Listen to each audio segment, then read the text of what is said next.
The show starts in 1 minute.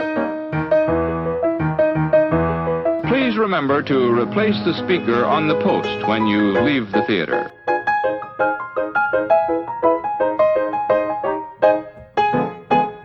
And now, on with the show.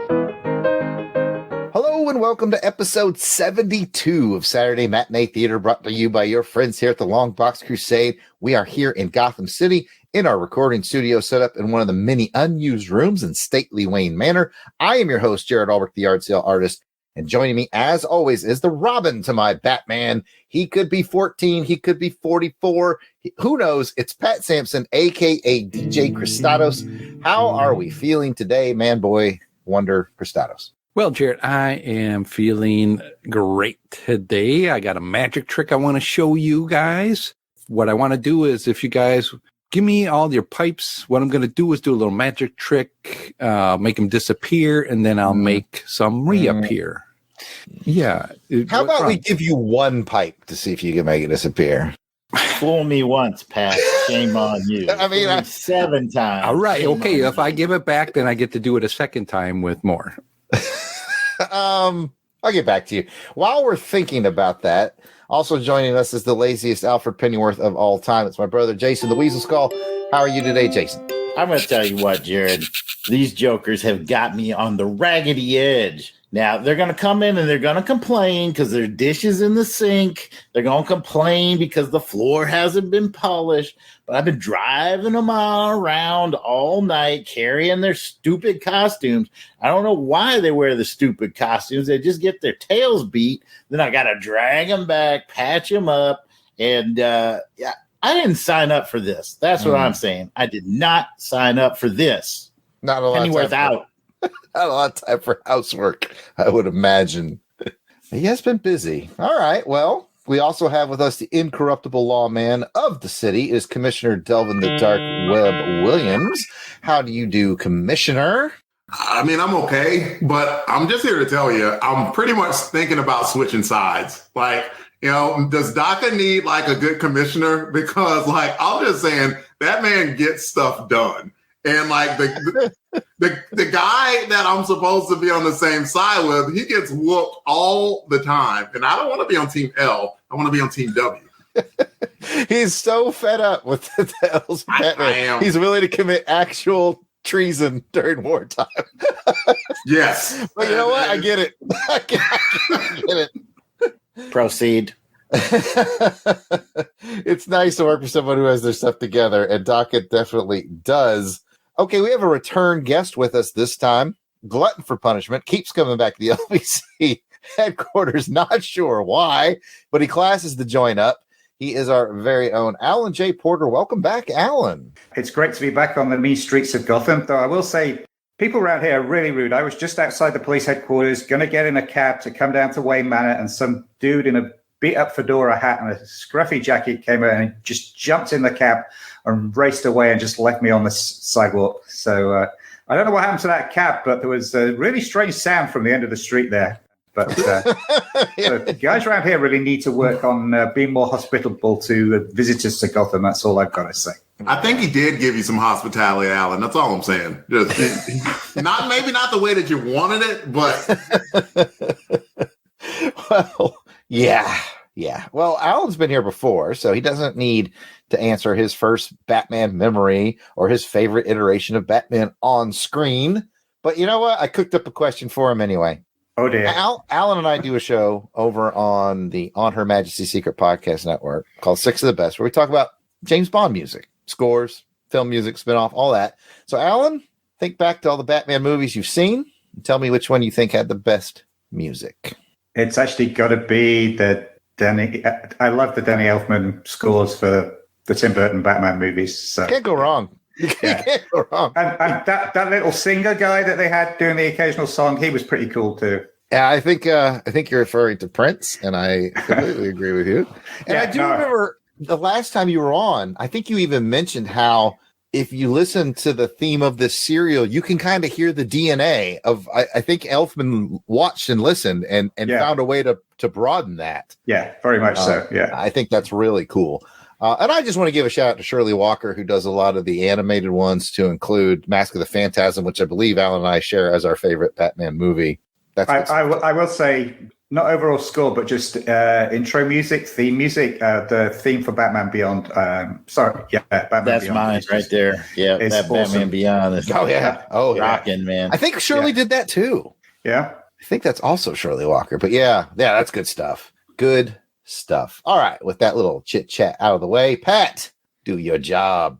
Well, Jared, I'm glad you asked. Saturday Matinee Theatre is a retro review show brought to you by the Longbox Crusade, where we will be taking you back to the past with some potentially overlooked retro awesomeness in the realm of television, movie serials, or films. Basically, if it's vintage and it's kind of forgotten, we're going to dig it up. On this episode, we'll continue our dive into 1943's Batman serial. 1943's Batman serial was produced by Rudolph C. Flortho. It starred Lewis Wilson as Batman and Douglas Croft as Robin. So grab your Batarang, fire up that Batmobile, and swing into adventure. But don't forget, if you're going to carry a gun, you got to have a license, Robin. We will talk about that.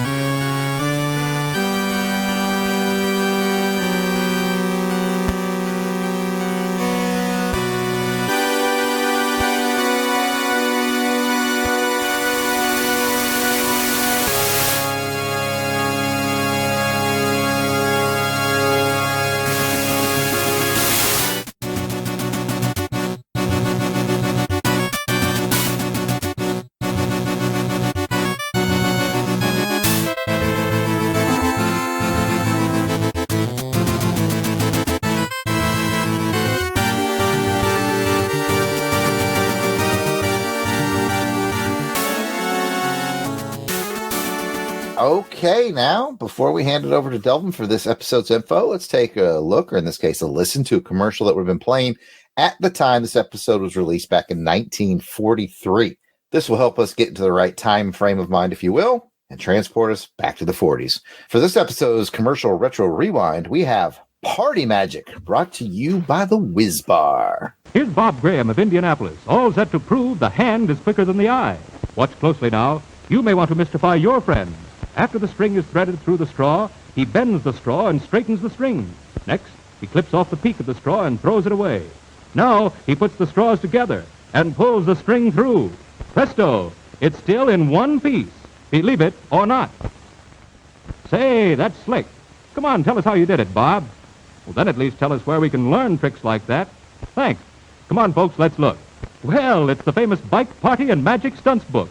You can get one for 2 whiz wrappers and 6 cents in coin or stamps.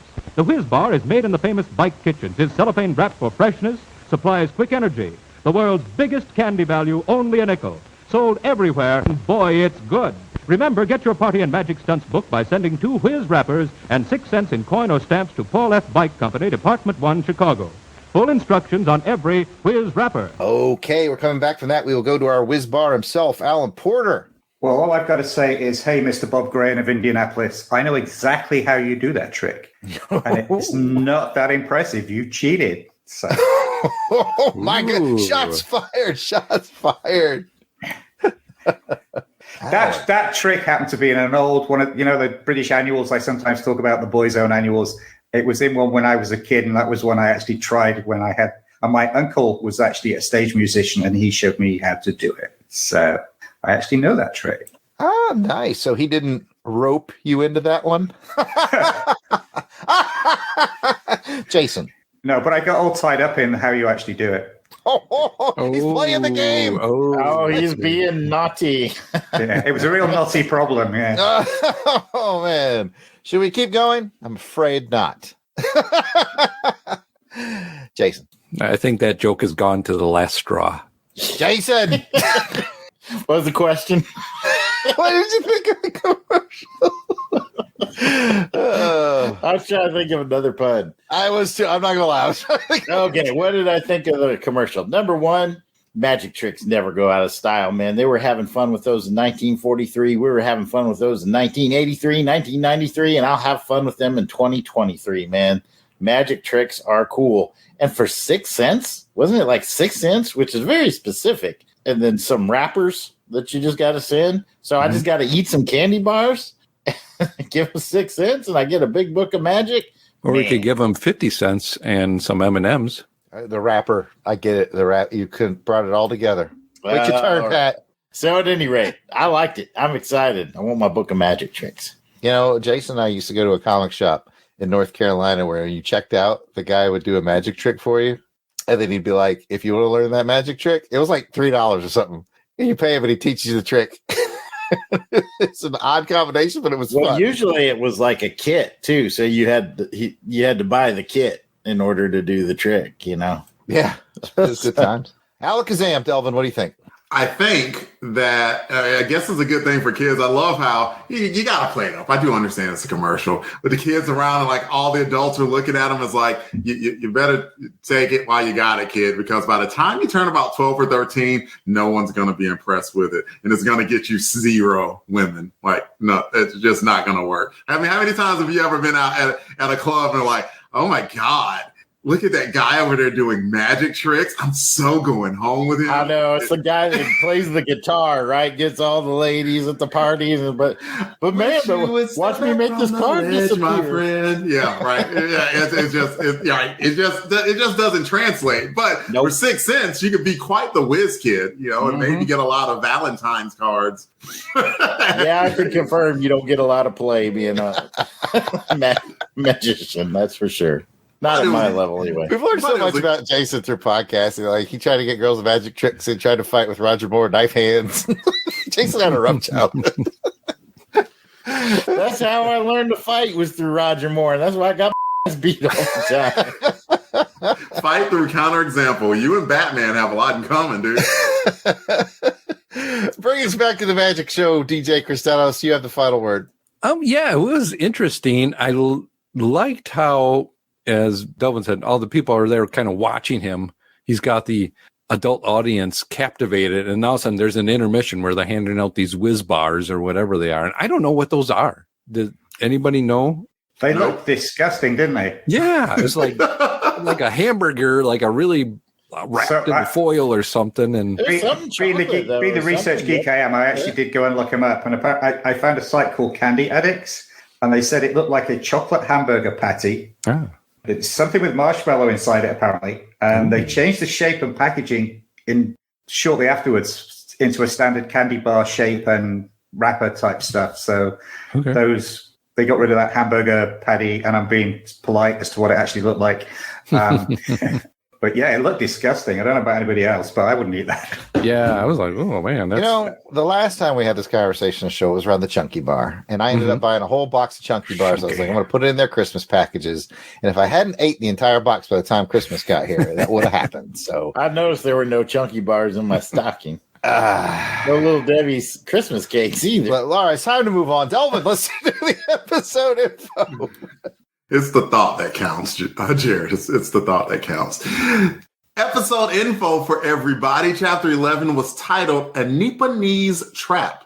It was released September 24th, 1943. The director was Lambert Hillier, with writers Victor McLeod, Leslie Swabacker, and Harry L. Fraser, with J. Carroll Naish as Dr. Tito Daka and William Austin as Alfred.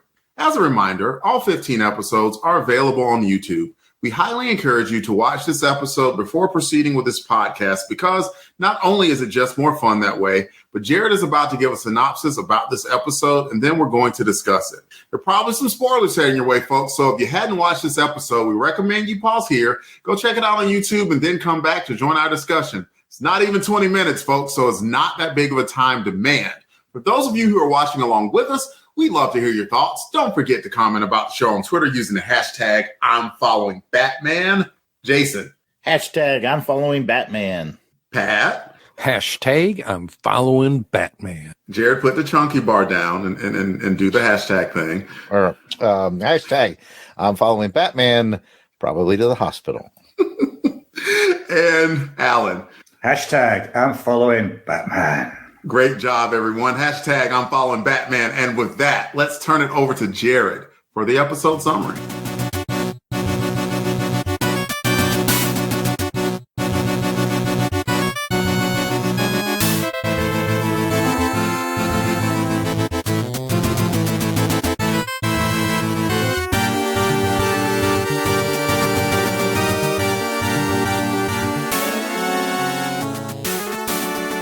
When we last saw Batman, he had crashed his stolen car after the bad guy shot out a tire, and a huge fireball ensued.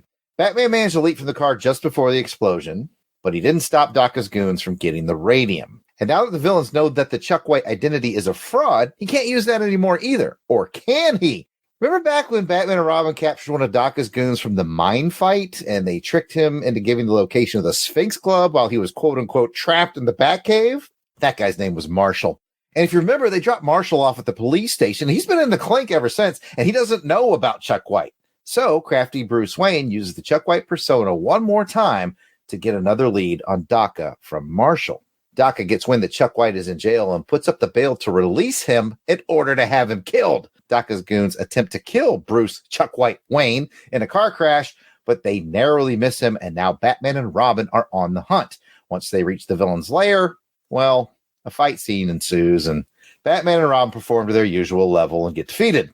The den of evildoers even unmask an unconscious Batman, only to discover that the Batman is actually Chuck White. The unmasking provides a diversion, so Robin calls the cops for help, but the dynamic duo ends up trapped in the hideout with fuse-lit dynamite, and the whole building explodes.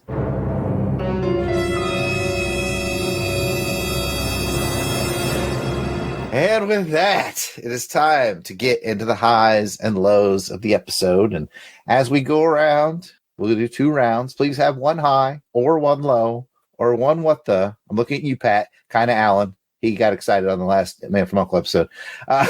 So we will start with Alan. On round 1, are you going to start off with a high, a low, a what the? What's on your mind? I'm going to start with a what the. So last time I was on this show, it was episode 5, I believe, of this era.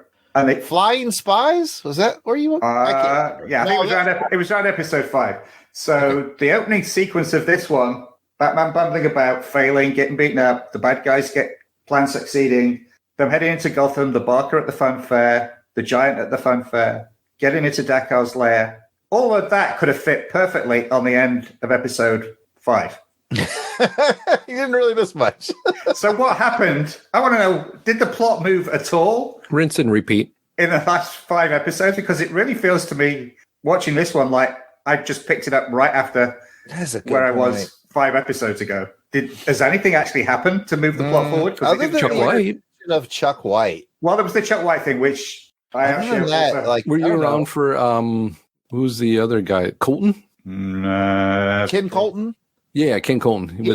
Cool, but like he was a cool ally, but he ended up dying at the mine fight. No, okay, I missed the mine fight thing. So no, he's other than that, and just pretty much pissing off Linda Page every chance he gets. That's about all you miss. Good point, Alan.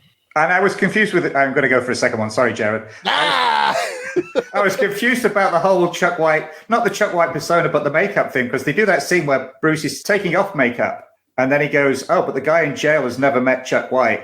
And then it jumps to him being in the jail. So does he take makeup off to be Chuck White? I think he said something about we're going to go to the jail tomorrow. I think he took it off to go to sleep. I think that's what I. But you see him take the makeup off, and then the next thing is Chuck White. And then when they unmask Batman, they go, "Oh, it's Chuck White." So does he wear makeup as Bruce Wayne to look different? And is Chuck White what he normally looks like? Or I don't know. I got confused about the whole makeup. I think that he wears the makeup to cover up the abuse that he's been taking from all the whippings that he takes that makes over sense. and over again. That makes sense now. So I got completely confused about the whole fake nose, makeup. When is he Bruce Wayne? When is he Chuck White? What does he wear when he's under the Batman cowl? I don't know. I gave up. All right. Yeah, he's masqueraded as Chuck White a lot. And I do remember when he was taken off, but I think he was going to bed. And then he got up and he masqueraded as Chuck White into the prison. You know what? I'm not even going to try to work it out. Let's just go to script says, Pat, what do you think? Back to you, Pat. Well, I'm going to go with something I continue to think is really cool is Daka's hideout. You know, it's in this amusement park ride that you get on and then you get off and you still got that guy still working there. And I don't know when that guard guy, I don't know when he takes a break. When his breaks, what does he get paid? Is he pooping in a bucket or something? Yeah. Guys, Well, the thing too is because he's always holding that club at that. It's got to be like isometrics. Like he's got to have like a strong right arm at this point. Or is there like a place where it just sets in that kind of just holds there, and he just has to, I mean, just Pat, real quick, you understand, crime never sleeps. That's true. That's a really cool looking hideout. I just think that's really neat what they did there. And those guys just get, hey, we're here for who. It's like going to the Disney World or to, the music parks nowadays. They got the fast pass lane or whatever. They just get on right away while the other people are still waiting in line. I mean, now that you mention it, Pat, that's pretty criminal if you think about it. That is true. Yeah. You pay an arm and a leg or you gotta, you get robbed. I'm with Delvin on this one, man. That is criminal. That's just un-American. Dude, you gotta love like the poetry of it. Like that whole ride is like to expose the evils of the Japanese Empire, and that's exactly where Dr. Daka built his empire. Well, that is the smartest thing. Like where else are they gonna look? Right? They're gonna look here. That's the cleverest thing about the show. Yeah, man, it's so obvious. Dude is always wants if he had slightly more competent henchmen, he's running Gotham. Freaking Penguin's working for him, right? Joker's working for him. Yeah. Yeah, Daka's got it going on. Anyway, it's to Jason. Yeah, we're recording this on January 4th of 2023. This is our first recording of the new year. And I hate to start it with a low, but I got to tell you, I've not been impressed with these cliffhangers. None of the cliffhangers have worked for me the way that the Flash Gordon serials did. The Flash Gordon serials, and that's the one thing I have to compare them to right now, just always seem to be very, very clever how they resolved them. Some were more clever than others, but there was a wide variety. And I just, I just knew, okay, he's just going to jump out of this thing at the last minute again. Oh, looky there. So, as a cliffhanger, it's not really leaving me hanging off a cliff. And I'll just leave it at that. Let me ask you this then. Do you think it's because with Flash Gordon, it was more, space and anything can happen in space? So you could kind of think, get out of the elements that Batman's stuck in this world of fighting and that's about all he does. So there's not really much you can do to him. I mean, the guy was in a plane crash. He was in a car crash. He was, all this stuff going on with him. But with Flash Gordon, you can let kind of some of that stuff go and just imagine, well, yeah, he must have did this because it's, more fantasy. That's valid. Yeah, I mean, it could be some of that. But I think to me, thinking back to the Flash Gordon stuff, there were instances where Flash Gordon wasn't going to get out of that unless what was the princess's name? Princess Aura? Aura, Aura steps in. I answered that so fast and eager. Princess Aura? Yeah, everybody's eyes got all wide. He's got hungry eyes. But yeah, I think maybe there were just richer characters in that, more characters that could step in and help maybe. So, yeah, it's a good point, Pat. Maybe they are painted a little bit into the corner, just having kind of Batman and Robin at the end of each episode.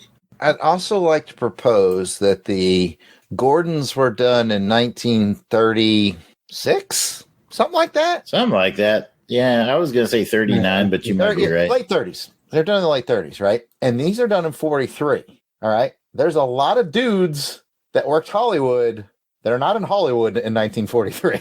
So I think your talent pool is a little thinner because a lot of guys are off drafted into war. Yeah, and I think we know why Batman's not fighting. I think we know why Bruce Wayne did not get drafted. He's 4F, man.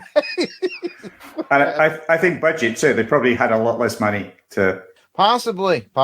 It might have had less money, but it just occurred to me that the talent pool was not as deep because a lot of people were gone to war.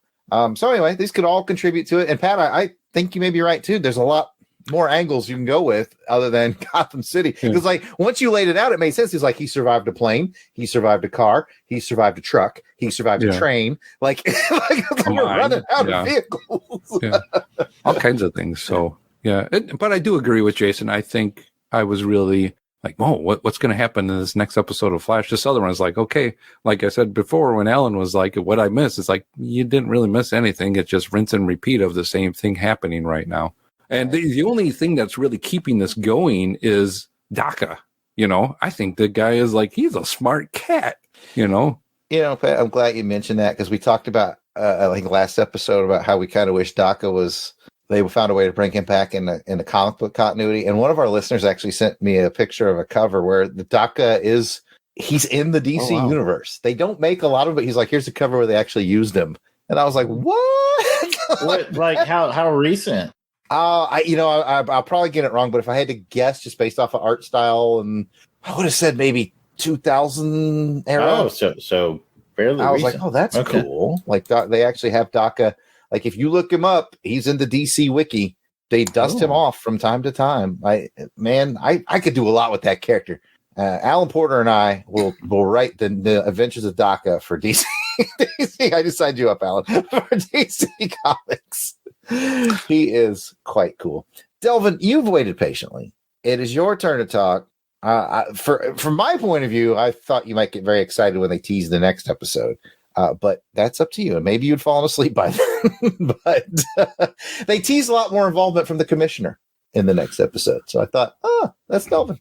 Oh, I see what you're saying. Yeah, he was about to smoke a cigar that was poisoned or something like that? Yeah, something like that. Yeah, I was still paying attention, almost in I don't know, shell shock disbelief.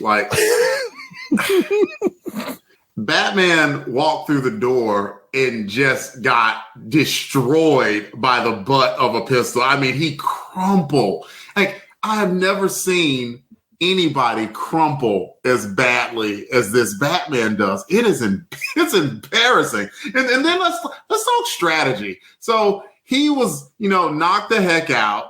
Robin comes to after also being knocked out and sees that Batman is about to get unmasked and runs into the other room to tell the police instead of helping his partner.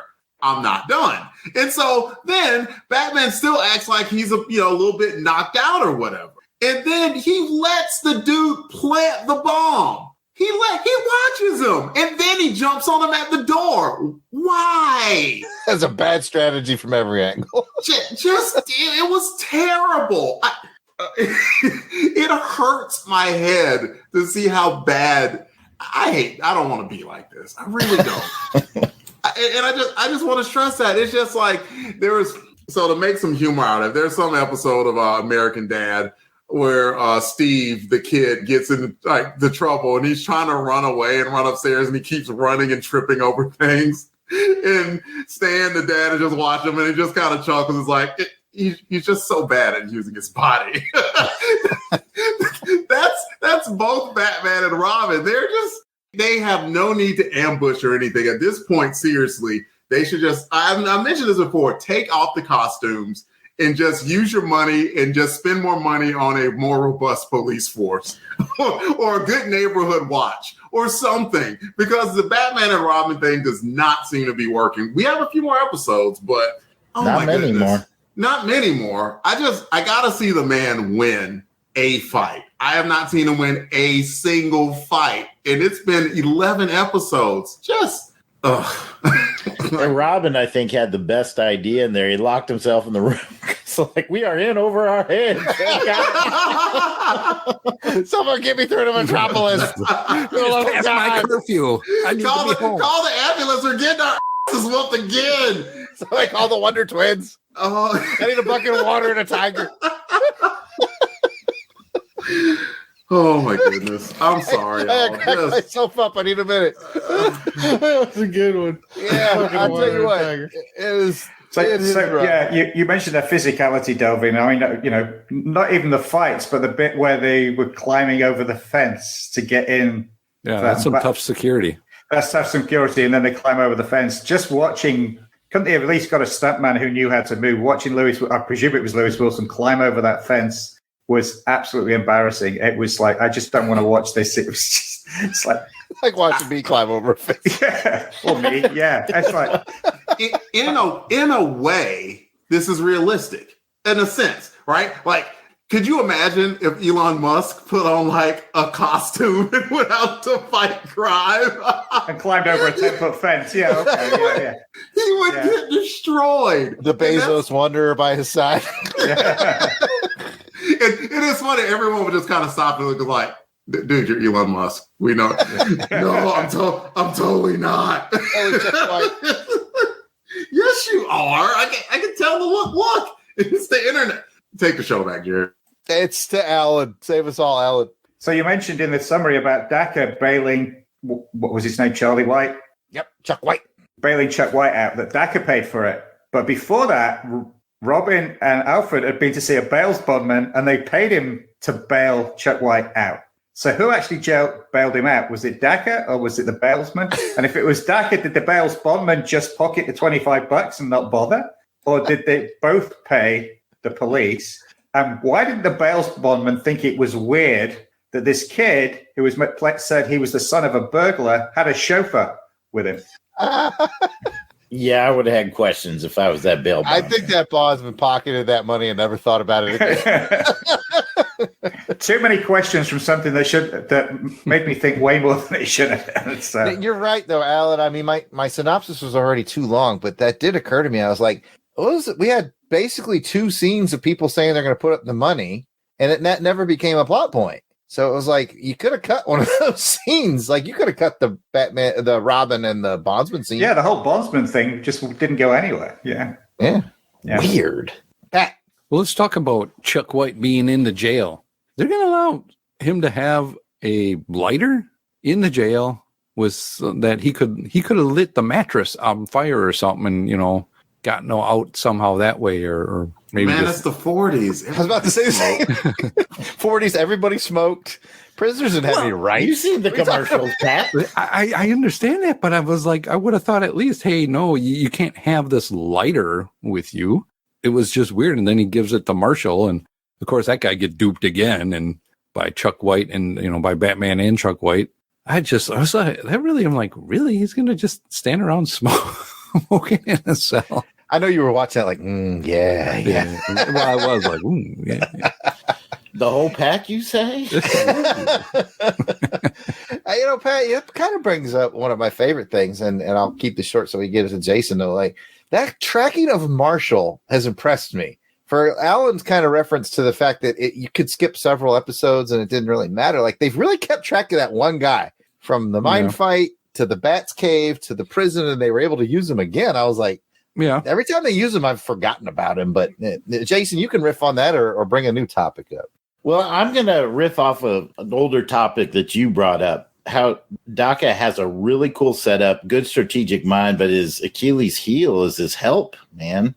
Going back to when Chuck White gets out of the jail, and there were many ways they could have killed Chuck White / Bruce Wayne at that moment, and they just essentially run him off the road and like, that should have killed him. And Bruce Wayne's like, nope, I'm still okay, Hold on, Jason. Hey, Jason. Yeah.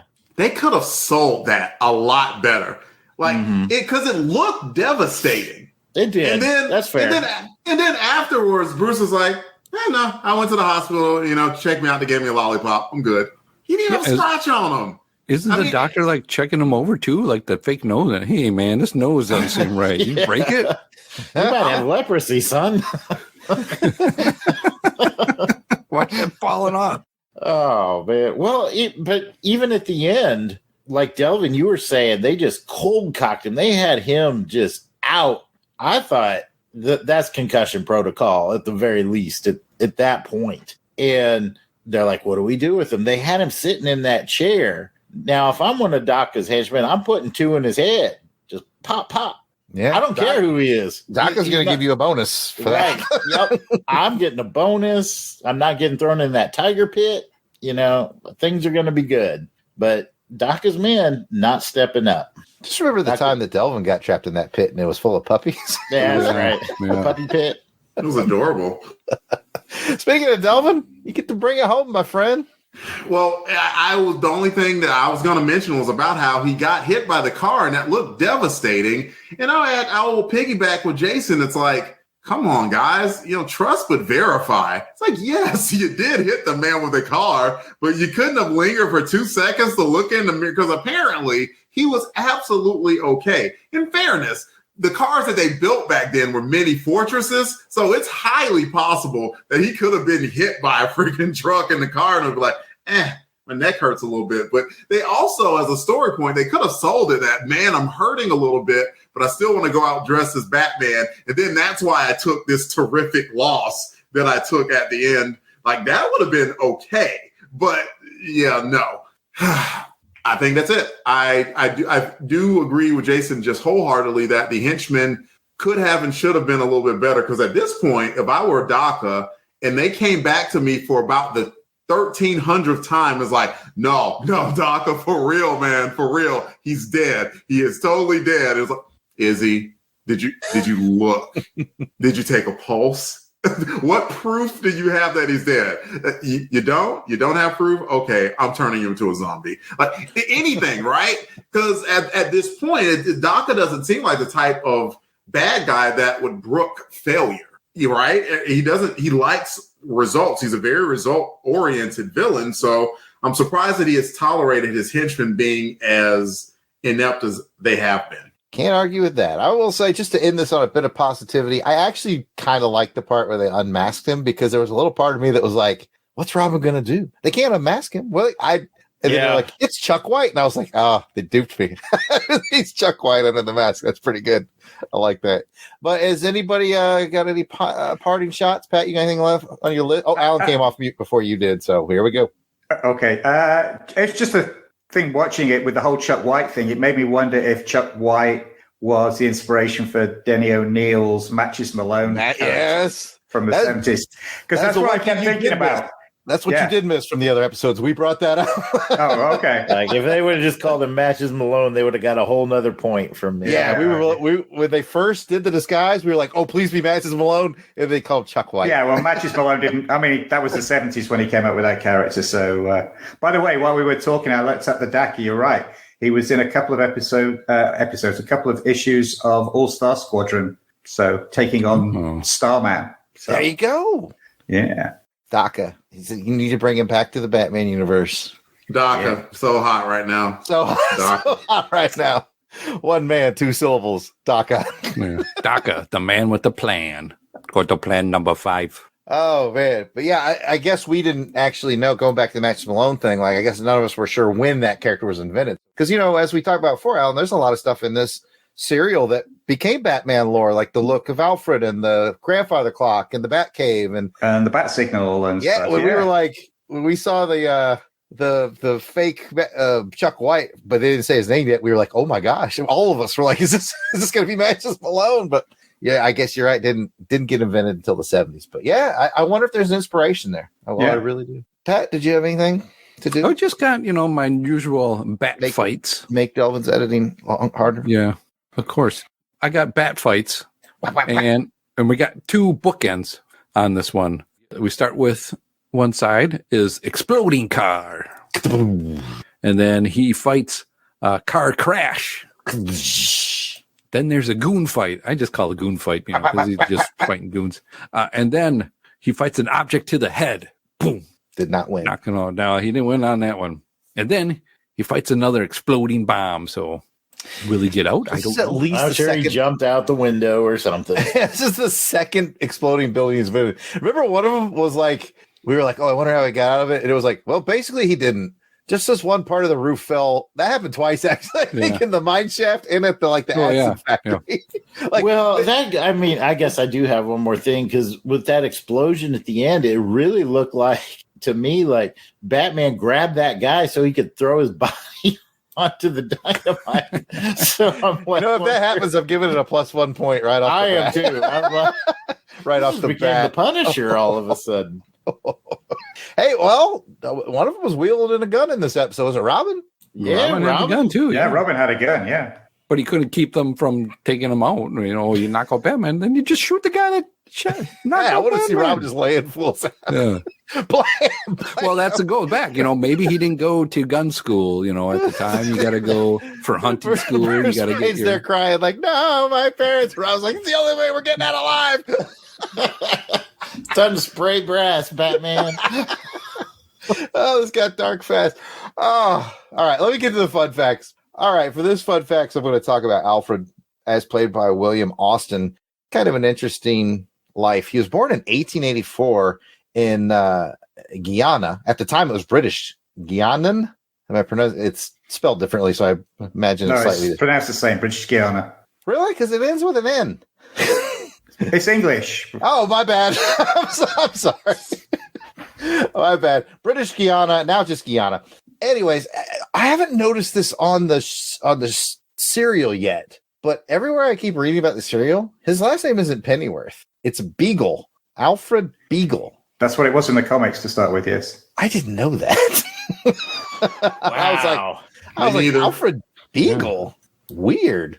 Anyway, back to William Austin himself. This cat starred in over 90, that's 90 films between 1920 and 1947. For those of you who are wondering if we do the math for you, it's not Action Film Face-Off, but we do. That's almost 3.5 films per year from 1920 to 1947. This guy was a workhorse. He made his last picture in 1947, just 4 years after this serial? And he lived several years after that. His last picture was in 1947. He passed away in California in 1975. So basically in 47, he was like, yeah, I made 100 things. I'm done. Called it a day.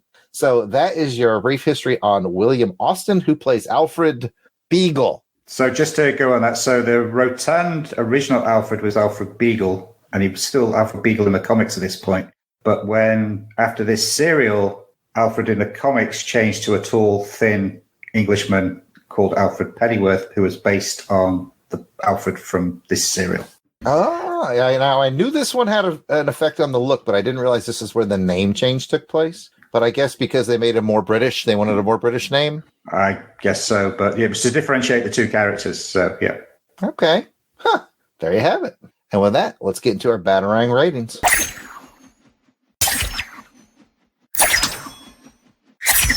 Here's how the rating scale works. If it gets a 5, and it won't, it means you loved it. If it gets a 4, that means it's very good. If it's 3, it was good, and 2, it was just okay, and 1, I didn't like it. And I gotta tell you, we've been trending down as we've been going through this series.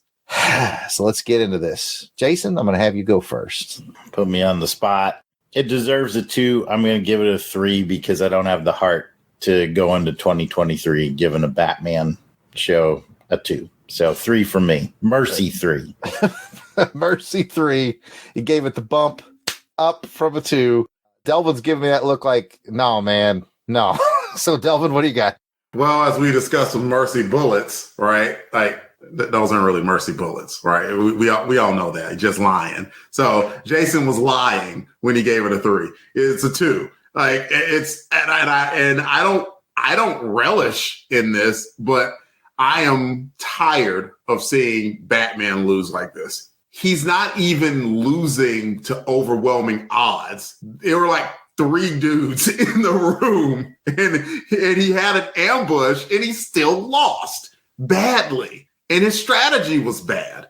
Like his fighting strategy is bad, I should say. His detective stuff isn't bad. Not really, to give a little bit of a shine, but like all throughout this series, his fighting has just been subpar.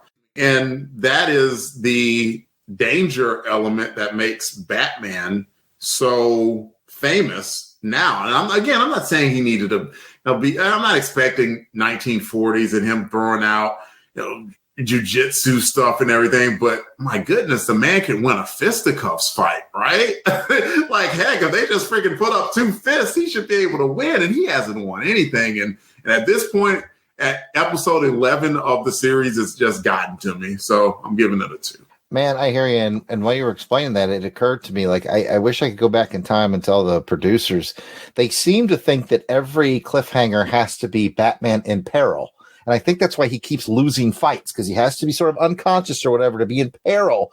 And it occurred to me, like, it doesn't have to be that way. It would have been a great cliffhanger if just as they were about to take that mask off, tune in next week. Like, oh my goodness, kids would have been discussing for a week. Like, that's some really smart kid would have been like, I bet he's Chuck White under there, you know, some smart kid would have sussed it out. Like, it doesn't have to be that, or it could be someone else's danger. You know, can they save, the Alfred Beagle in time? You know, I wish I could go back in time and tell him that, but I think that's why he takes so many L's, is because they keep, we got to put him in physical danger. Yeah, and I agree with you, and I agree with your plot fixes too. I think those would be very good plot fixes. And heck, 1966 Batman even got that, because, you know, sometimes he was caught in death traps, but, you know, not every time. Sometimes it was Robin in peril, sometimes it was Batgirl in peril. And Batman had to come make the save. It wasn't always Batman, the main character, taking these embarrassing losses. Yeah, you got that right.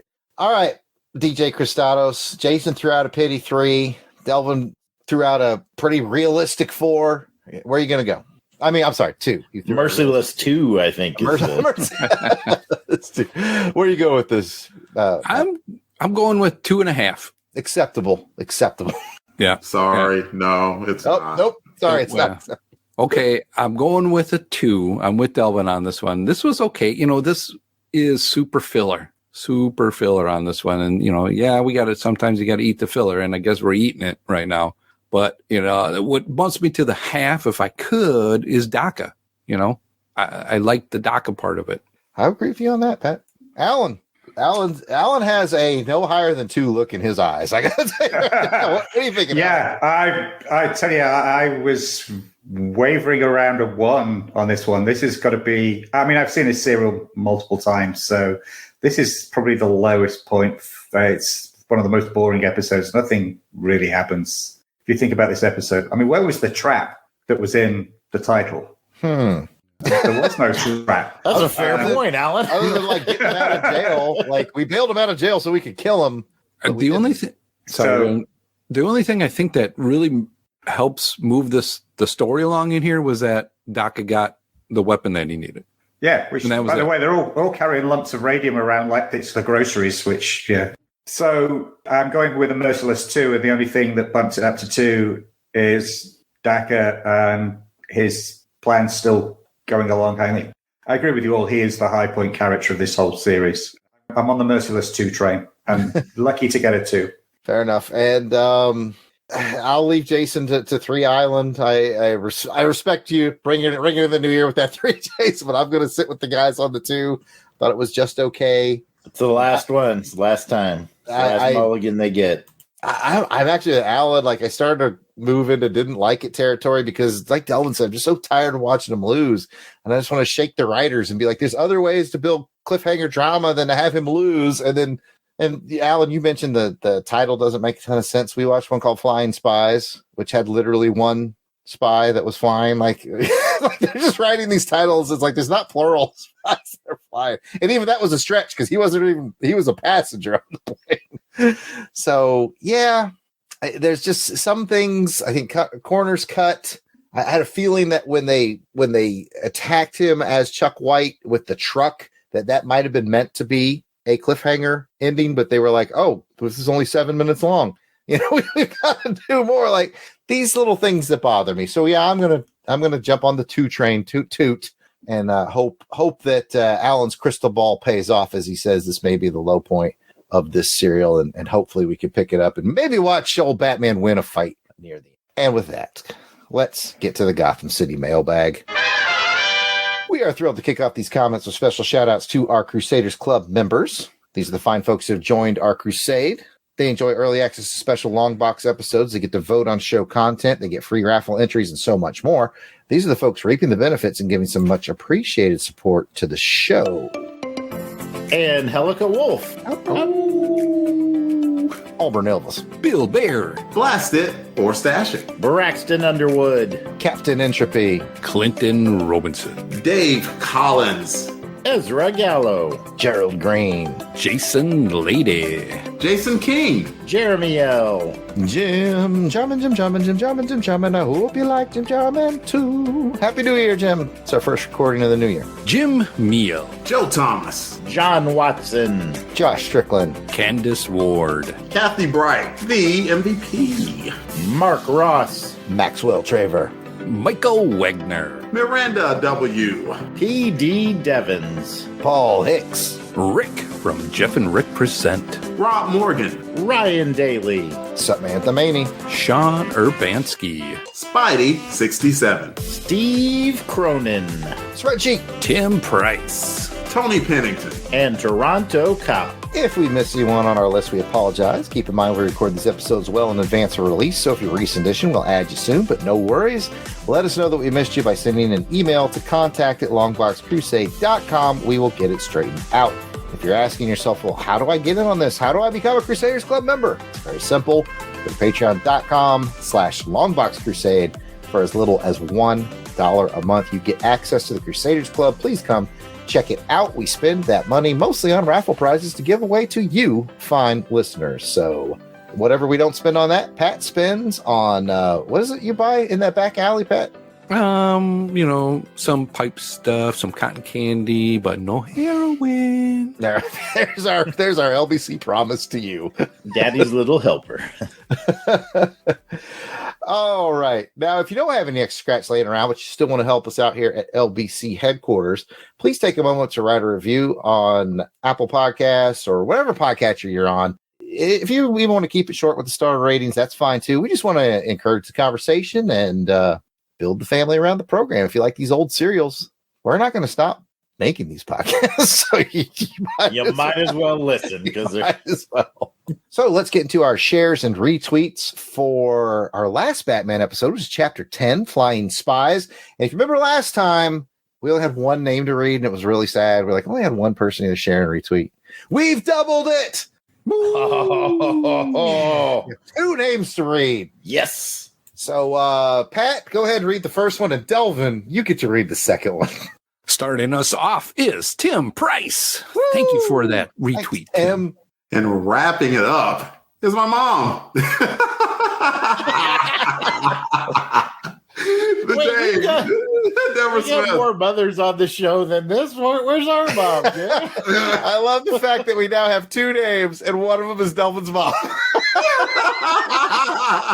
That's how we originally started off. I told you guys earlier, we're not going to stop making these. All right. So just get on board and start retweeting. Yeah, we need that D. Elvin Williams. Jar Rod Alberich. Oh, but we also did get 2 comments. Jason, would you like to take the first one? It's really just a request, but I'll let you read it out. Okay, it's from Paul Hicks, and it's replying to at Longbox Crusade, a yard sale artist, and 2 others. Apparently, he did a hashtag dust off Daka. I like that. He said DC Comics, dust off Daka. Okay, all right. He's in our camp for bringing that character back to the comics. I like that. Got it. I don't know the social media code. Jason doesn't understand them. But sounds good. Looks good. Hey, Paul. And our last comment was from our very own on-staff HR employee who's never showed up for a day of work. It's from Laurel Mountain Flower. And all she wrote was permission denied, 3 exclamation points. And after about 2 minutes of thinking on that, I was like, what did she deny? What did we do? What did we do? I know what it is. What is it? Pat requested his name be changed to Golden Throat. Oh, yes. I remember that one. Yes. Oh, man. Well, Sorry, too late, Pat. Laura. I already ordered the placards and all that. Business cards coming. Got the business cards in the mail. Yeah, I thought you signed off on that, Laurel. She said permission denied there, Golden Throat. So I must have missed that one. I don't know what we're going to do. Well, we'll have to use them up. All right. We do appreciate everybody who chips in and chats around the show. If you want to be part of that, you can clearly do that at Longbox Crusade and a bunch of other places. We'll get in that in a minute. But I do want to let you know, our voicemail line is always open. Like it's 1994. You can call 707-532-5269. That's 707-532-LBOX. Pick up the phone And leave us a voicemail.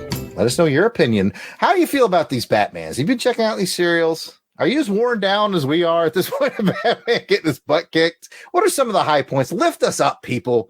Give us a call at 707-532-5269 and say, hey, I want to lift you up about this Batman and give us something that you're loving about it. That would be nice. And with that on your mind, I'm going to pass it to Jason to bring the show home. Well, thank you, Jared. That's it for this episode of Saturday Matinee Theatre. If you'd like to hear more from us in the realm of comic books, action films, and more, you can check out the Longbox Crusade. Pat, show them the way. Well, Jason, I'm glad you asked. You can find us on Apple Podcasts, Google Podcasts, and most of all the podcatchers out there. Just look up Longbox Crusade and you will find us. We are also on YouTube or at www.longboxcrusade.com. You can find us on Twitter, Facebook, Instagram, and YouTube, all at Longbox Crusade. Back to you, Jason. Thank you, Pat. And if you're a fan of Agent 007 and you want to hear us on our track through James Bond films and music and spin-off stuff like Man from U.N.C.L.E. and comic books and all things really related to the 007 franchise, you can check out on Her Majesty's Secret Podcast. Jared, where can they find that? Well, Jason, I'm glad you asked. You can find that at... Hang on a second. Someone's at my door. No. Fellas, I hear you talking about on the Magic Secret Podcast. It's me, your favorite Christopher Walken. And yeah, I was in a Bond movie, so you guys should check it out on the Magic Secret Podcast. It's on all those podcatchers. Just go look for it on the Magic Secret Podcast. So you go directly to www.secretpodcast.podbean.com, and the Twitter is at OHMS Pod. And on this show, you guys talk about old candies a lot. I used to get this one. I can't remember what it's called. Maybe you can help me out. It was kind of like Cracker Jacks. It was like a caramel coated, and it came in a bag or a box, and it might have had some nuts in it. Anybody know what I'm talking about? It's Fiddle Faddle. That's right, because I'm happiest. Fiddle Faddle. Yeah, gotcha. You didn't see it coming, did you? Assholes next time. It came with its own props. You got to get him to Christopher. He's I've been making that stupid joke. You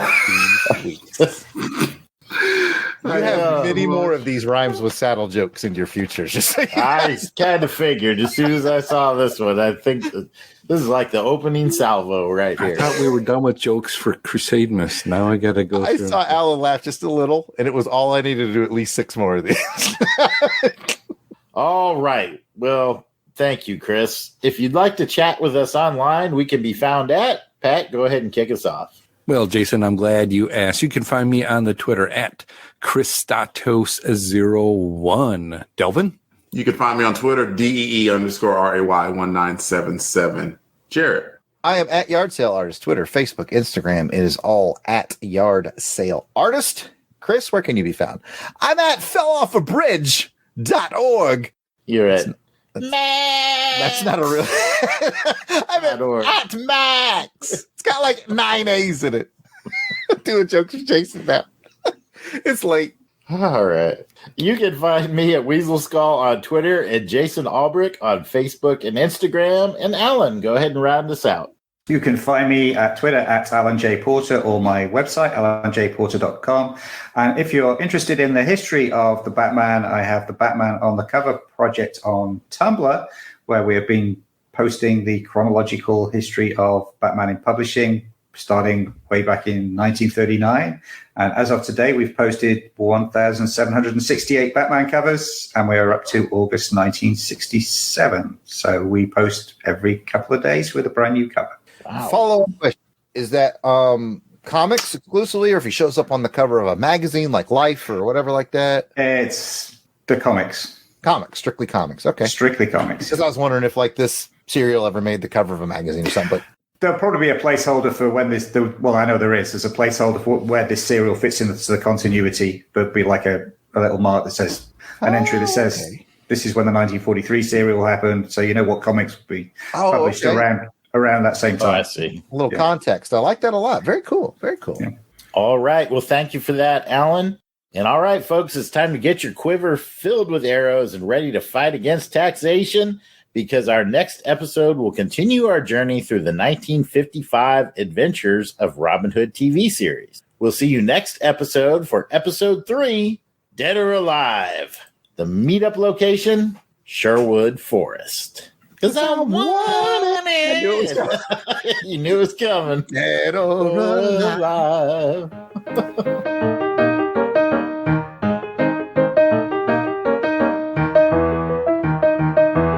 Please remember to replace the speaker on the post when you leave the theater.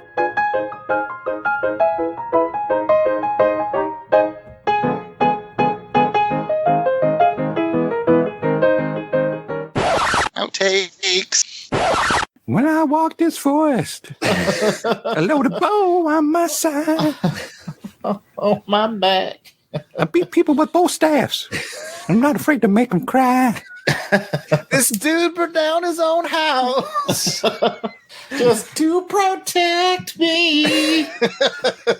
Because I'm a big bowling prince. None of y'all made a resolution to get me to bed earlier. You know this. No. This year. No, didn't do that. No. Because I want it. Nice to Batman cereals, not nice to your friend. Got it. Delvin, I give you at least a 3. Aww. Yeah, that was a 3. All right, I'll kill the recording.